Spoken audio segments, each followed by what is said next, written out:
ဟုတ်ကဲ့ပါခင်ဗျာ ဆရာမလူရတို့ပြရမယ်ခေါင်းပါလေကွာ ကျေးဇူးပါတယ်ခင်ဗျာဟုတ်ကဲ့ပါခင်ဗျာ မင်းတို့ customer service ကိုအထူးပြုဆိုင်ကြပါ ဟုတ်ကဲ့နားလဲပါ နားလည်လားအဲ့ဆို okay ကစတမာစားပဲဂျာကြီးမေးကြည့်အောင်ပါဂျာကြီးကစတမာစားပြီဆိုတာဘာလဲ what မင်္ဂလာပါခင်ဗျဟုတ်ကဲ့ပါခင်ဗျကျေးဇူးတင်ပါတယ်ခင်ဗျဟုတ်ကဲ့ပါခင်ဗျမင်္ဂလာပါခင်ဗျဟုတ်ကဲ့ပါခင်ဗျကျေးဇူးတင်ပါတယ်ခင်ဗျဟုတ်ကဲ့ပါခင်ဗျ ဂျာကြီးကစတမာစားပြီရှင်းပြပေးပါဦး customer service ဆိုတာအဲ့ဒီတယောက်ဝင်လာတဲ့မင်္ဂလာပါခင်ဗျဟုတ်ကဲ့ပါခင်ဗျထောက်ချော့ပြောအဲ့ဒါပြန်တော့နဲ့ကျေးဇူးတင်ပါတယ်ခင်ဗျဟုတ်ကဲ့ပါခင်ဗျထောက်ချော့ပြောနော်ဒီသားပဲ အော်ဟုတ်ပြီ A few moments later.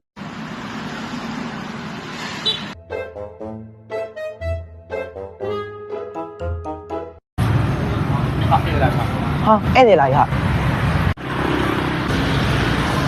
မင်္ဂလာပါခင်ဗျဟုတ်ကဲ့ပါခင်ဗျ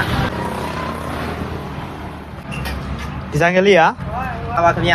ဟုတ်ကဲ့ပါခင်ဗျ ဒီဘင်းလေးရော မင်္ဂလာပါခင်ဗျ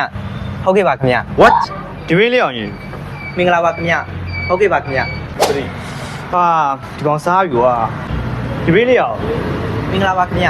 ဟုတ်ကဲ့ပါခင်ဗျ ဟာဘလို့တော့ what ဒီဇိုင်းကလေးရောဘယ်လောက်တော့ မင်္ဂလာပါခင်ဗျဟုတ်ကဲ့ပါခင်ဗျ ဟာတော်ပြီကွာဒီဘင်းလေးရော မင်္ဂလာပါခင်ဗျဟုတ်ကဲ့ပါခင်ဗျ ဟာပြန်မယ်ကွာ ကျေးဇူးတင်ပါတယ်ခင်ဗျဟုတ်ကဲ့ တော်ပြီကွာမဝယ်တော့ပြန် ကျေးဇူးတင်ပါတယ်ခင်ဗျဟုတ်ကဲ့ပါခင်ဗျကျေးဇူးတင်ပါတယ်ခင်ဗျ